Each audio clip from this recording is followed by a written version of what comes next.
So my wedding was supposed to be yesterday. It wasn't. Now I'm sitting alone in what was meant to be our honeymoon suite, a cavernous, silent room that smells sickeningly of champagne and regret. My wedding dress is hanging on the closet door like a beautiful, expensive ghost. My phone, which should be buzzing with congratulations, is a graveyard. The calls I make go to voicemail. The texts I get are either one-word questions or paragraphs of thinly veiled disgust. My own mother's message simply read, "Lucinda, what have you done?" As if I'm the one who torched everything. And for what? Because of one stupid, drunken, 2-second kiss, Adam didn't just cancel the wedding. He executed our entire future. He acted as judge, jury, and executioner over 5 years of our lives, all in a single, cold-blooded text message sent out to 150 guests. And the worst part? Everyone is treating him like some kind of tragic hero, the stoic man wronged. He gets to be bathed in sympathy, while I'm the town pariah. I'm left here, trapped with the physical evidence of our canceled life. Wilting floral arrangements, a 3-tiered cake probably sitting in a dumpster, and 100 little boxes of personalized M&M with our smiling, stupid faces on them. He just detonated a nuclear bomb in the middle of my life and walked away from the fallout without a scratch. Someone, please, make it make sense. Tell me I'm not crazy for thinking that this punishment doesn't fit the crime. He had no right to do this to me, no right at all. Let me be clear, Adam is a good man. On paper, he's perfect. He's the kind of guy who remembers your parents' anniversaries, who volunteers at the animal shelter on weekends, who has a meticulously organized 5-year financial plan. He's stable, he's reliable. And for a long time, after the chaotic disaster that was my ex, Ronan, I thought that was all I needed. Ronan treated fidelity like a suggestion and my heart like a chew toy. His betrayal left me with this gnawing, deep-seated insecurity, a constant, desperate need for reassurance that I wasn't about to be made a fool of again. I told Adam all of this. On one of our first dates, I laid my trauma out on the table, bare and ugly, and he took my hand, looked me in the eyes, and promised he would always be the safe harbor I needed. But his idea of safety was silence. Adam doesn't do fights. He doesn't yell, he doesn't argue, he just shuts down. He communicates through a language of heavy sighs, pointed silences, and passive-aggressive jabs that are designed to make you feel completely insane. I'd come home, bursting with excitement about a hard-won promotion, and he'd look up from his laptop and say, "Oh, that's nice. I guess that'll help with the mortgage." It wasn't a compliment. It was a reduction of my achievement to a line item on a budget. I'd try to talk about our future, about kids, about where we saw ourselves in 10 years, and he'd just stare at the football game on TV, nodding vaguely. "Whatever you think is best, Luce, you're the planner." He made my dreams sound like a chore. It was like trying to hug a ghost. Every attempt I made to connect, to get a real, raw emotional response from him, was met with a wall of calm, infuriating indifference. Last year, he forgot my birthday. Not just the celebration, the entire day. When I finally broke down in tears that night, he didn't apologize. He just sighed and said, "I'm sorry you're this upset. I've just been really swamped with the Henderson account." An apology for my feelings, not for his actions. I bought us books on communication. I tried to schedule weekly check-ins. He'd sit through them with the pained patience of a man undergoing a root canal, offering non-committal answers until I gave up. I would beg him, literally plead with him during my one-sided arguments, "Just get mad at me. Yell at me, tell me what you're actually feeling." And he would just look at me with this placid, slightly disappointed expression, as if I were a misbehaving child, and say, "I'm not angry, Lucinda. I just don't see the point in getting worked up over nothing." But it wasn't nothing to me. With Ronan, the cruelty was at least honest. With Adam, I was shadowboxing. It was a constant, low-level hum of judgment that made my old insecurities flare up like a chronic illness. I was starving for a reaction, for any sign that he was as invested and emotionally turbulent as I was. I just wanted to feel like I mattered enough to fight with or fight for. But with Adam, there was nothing. Just a quiet, suffocating void that he called peace and I called hell. The rehearsal dinner was the perfect picture of everything Adam wanted our life to be: tasteful, orderly, and emotionally muted. Everything was beige and polite, from the string quartet playing softly in the corner to the perfectly folded linen napkins. His parents made a painfully awkward speech about how lucky Adam was to have finally found someone to organize his life. And everyone chuckled as if it were a charming joke. I felt like a new piece of software he'd just installed, a life management app in a white dress. Throughout the dinner, I kept trying to catch his eye, trying to share one of those secret, knowing glances that couples are supposed to share on the night before their wedding. But he was too busy. He was running around adjusting place cards, having a hushed, intense conversation with the caterer about the temperature of the Chardonnay, and discussing the seating chart with his mother like they were planning the D-Day landings. I felt less like his bride and more like an event he was managing. Later, as our friends and family were laughing and sharing stories, I finally managed to pull him aside near the patio doors. The air was cool, and for a second I thought we could have a real moment. My heart felt a little too full and a little too fragile. I put my hand on his chest, right over his heart, and whispered, "Can you believe it? Tomorrow we'll be married." I was looking for him to pull me in, to kiss me, to say something that would anchor me in the swirling chaos of the evening. Instead, he barely looked at me, his eyes scanning the room over my shoulder. "It's going well, I think," he said, distracted. "The timeline is holding up." Then he glanced at the table where my college friends were laughing loudly at a story, and he said, with that familiar, tight little smile, "Just try to make sure your friends don't break anything. They can be a bit dramatic." And that was it, the snap. Dramatic. The word he always used for me. He used it when I cried during a sad movie, when I got excited about a vacation, when I tried to tell him I felt lonely in our relationship. It was his dismissive little label for any emotion that was inconvenient to him. In that moment, he wasn't just criticizing my friends. He was criticizing me, my entire being. It was a perfect, tiny encapsulation of the last 5 years, my passion being dismissed as drama, my needs being an inconvenience. I felt a hot, reckless wave of something, anger, hurt, defiance, wash over me. I pulled my hand back as if I'd been burned. I didn't say a word. I just turned, walked straight to the bar, and ordered a double tequila. I drank it in 3 swallows. That's where Elliot, Adam's best man, found me. Elliot has always been the anti-Adam, loud, funny, and emotionally present. He's the one who would actually argue with Adam, the one who saw through the calm facade. He took one look at my face and knew. "He's doing the robot thing again, isn't he?" he asked, leaning against the bar. I just nodded, the tequila hitting me hard and fast, and the tears started to well up. The words tumbled out of me in a messy, unstoppable torrent.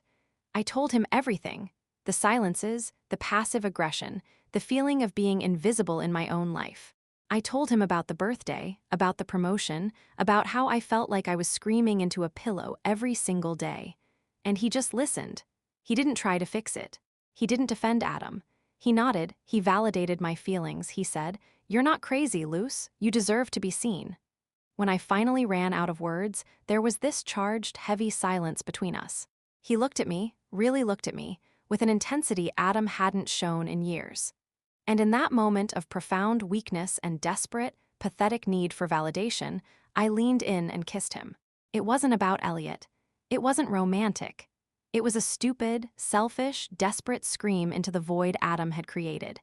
It was a childish attempt to prove, to myself and to the universe, that I was worthy of a reaction. The kiss lasted maybe 3 seconds. It was clumsy and tasted like tequila and desperation. The instant our lips parted, a cold wave of "what have I done" washed over me. But before I could even process it, before I could push Elliot away and stammer out an apology, I saw him. Adam was standing in the doorway to the patio, not 10 feet away. He must have come looking for me. The music from the party seemed to fade into a dull roar in my ears.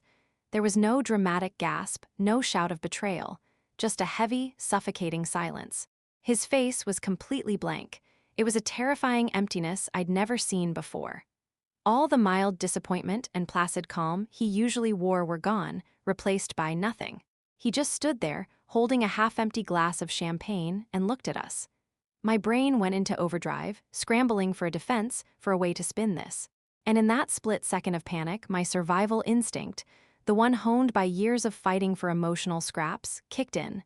It wasn't contrition, it was rage. Attack is the best defense, right? "See," I heard myself say, my voice shrill and ugly.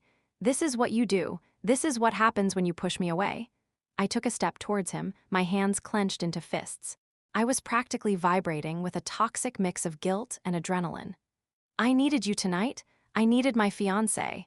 But you were too busy color coordinating the damn napkins to even look at me. You make me feel so alone, so completely invisible that this nothing kiss, is the only thing that's made me feel anything all night. I was weaponizing my pain, twisting it into a cudgel to beat him with. A part of me knew it was monstrous, but I couldn't stop. I wanted to provoke him, to force a reaction, to finally have the fight I'd been begging for. I wanted him to yell, to scream, to throw his glass against the wall. I wanted him to engage. I wanted him to finally show me that I had the power to affect him. He didn't yell. He didn't scream. He didn't do any of the things I was prepared for. He just stood there for a long moment, his eyes fixed on me, and the blankness on his face slowly morphed into something far worse. A look of calm, absolute finality. It was the look of a man who wasn't making a decision, but was simply acknowledging a decision that had already been made. He lowered his gaze from my face to the half-eaten canapés on a nearby table, as if I were suddenly just another part of the scenery. He took a slow, deliberate breath. Then he looked at me, but it was like he was looking straight through me at a wall on the other side of the room. He spoke, and his voice was devoid of any emotion. It wasn't angry, it wasn't hurt, it was just flat, like a newsreader announcing the weather. "We're done," he said. That was it. 2 words. He turned around, placed his champagne flute neatly on a passing waiter's tray, and walked back into the party without a second glance. He didn't even look at Elliot, who was frozen in place like a statue. It was as if we had ceased to exist in his world. The finality of it was like a physical blow. I stood there, my tirade dying in my throat, the adrenaline draining out of me and leaving a cold, sick dread in its place. This wasn't the fight I wanted. This was an amputation. The next morning, I woke up to a deafening silence. My phone, which I expected to be blown up with angry calls from him, was quiet, too quiet. Then, at 8:03 a.m., a single text message arrived. It wasn't from Adam. It was a group notification, sent from a wedding planning service to every single person on our guest list. With deep regret, the wedding of Lucinda Parker and Adam Sterling scheduled for today has been canceled. We apologize for any inconvenience this may cause. I stared at the screen, my blood turning to ice. He hadn't even given me the dignity of a conversation. He had just deleted me. I scrambled to call him, but the call wouldn't go through. I tried WhatsApp. Blocked. I went to his Instagram. The page was gone. In the space of a few hours, he had systematically and efficiently erased every possible line of communication between us. It was a cold, clean, and utterly brutal cutoff. I spent the next few hours in a state of suspended disbelief, pacing the hotel suite like a caged animal. The whole thing felt unreal, like a nightmare I couldn't wake up from. He couldn't just do that. He couldn't just cancel a wedding via a sterile, corporate-sounding text message. There had to be a mistake, a massive overreaction that he would realize and regret any second now. He would call. He had to call. He didn't. Instead, my phone started buzzing with incoming calls and texts from everyone else. Friends, cousins, my parents. I ignored them all. I couldn't talk to them. What would I even say? I needed to get my story straight first, the one where I was the victim. I needed to talk to someone who would be on my side unconditionally. I called Jessica, my maid of honor, my best friend since kindergarten. When she picked up, I didn't even let her speak. The words just poured out of me in a frantic, self-pitying monologue. I told her about Adam's comment, about how he ignored me all night, about how I felt so lonely and unseen. I painted a picture of myself as a tragic heroine, pushed to the brink by a cold and unfeeling man. I carefully edited my story, of course. The kiss became something that just happened. A passive event I was a victim of, and Elliot was a vulture who took advantage of my vulnerability. "He's completely overreacting, right, Jess?" I pleaded, desperate for her to validate my narrative. I mean, it was a stupid kiss, it meant nothing. But he was being so cruel, so distant. He pushed me to it. He has to take some of the blame, doesn't he? There was a long pause on the other end of the line. For a horrifying second, I thought the call had dropped. But then Jessica sighed, and it wasn't a sigh of sympathy. It was a sigh of bone-deep weariness. "Luce," she began, and her voice was gentle, but it lacked the automatic reassurance I was expecting. You kissed his best man, on the night before your wedding. In front of him. But you know how he is, I insisted, my voice rising. You've seen it, he shuts me out. Yes, I've seen it, she said, and her tone was suddenly sharper. And I've also seen you pick fights over nothing because you're bored. I've seen you threaten to break up with him a dozen times just to get a reaction. Adam isn't perfect, but he's a good guy who loved you. And you just took his worst fear, betrayal, humiliation, and you gift-wrapped it for him. What did you want me to say, Lucinda? What answer are you looking for here? Her words hit me harder than Adam's silence. For the first time, my carefully constructed wall of self-justification began to crack. Jessica, my ride-or-die, wasn't riding with me on this one. She wasn't taking my side. The realization was terrifying. I was completely, utterly alone in the mess I had made. It's been a week. A long, silent, hellish week. Adam's family came and collected his things from our apartment while I was out, a swift and silent operation that left gaping holes in every room. His side of the closet is empty. The ugly armchair he loved is gone. The coffee maker we picked out together is missing from the counter. They even took the half-finished jar of pickles from the fridge. It's a systematic erasure, and it's working. It's starting to feel like he was never here at all. I called my friend Chloe last night, another attempt to find an ally. I put on a brave face, a performance of breezy indifference. Honestly, I think I dodged a bullet, I said, the words tasting like ash in my mouth. If he can't handle one tiny mistake, imagine a lifetime with someone that fragile. Good riddance, right? The next one will be better. Chloe was quiet for a moment before saying, I hope you find what you're looking for, Luce. It wasn't a confirmation or an agreement. It was a dismissal, a polite, gentle severing of the conversation. After I hung up, the bravado evaporated instantly, leaving behind a raw, aching void. I'm an actress playing to an empty theater. My friends see through it. My family sees through it. I'm fooling no one. I'm sitting here now, in the deafening silence of my half-empty apartment. My gaze falls on a box in the corner, one of the few wedding gifts that was delivered early. It's from Adam's grandmother. Inside, I know, is the antique silver bracelet she promised me, a family heirloom passed down through generations. A welcome to the family. My stomach twists into a painful knot. My fingers, acting of their own accord, open my phone. I navigate to his blocked contact. The screen is empty, a digital dead end. Still, I type out the words, my thumbs shaking slightly. I was wrong. I stare at the 3 simple words on the screen. It's the truth. The whole, ugly, simple truth. It's everything he wanted to hear that night. It's everything I should have said. A tear splashes onto the screen, distorting the letters. For a moment, I let myself believe I'll send it. But I don't. My pride, my stupid, pointless pride, won't let me. With a shuddering breath, I hold down the backspace key, watching as the confession disappears, one letter at a time, until there's nothing left at all.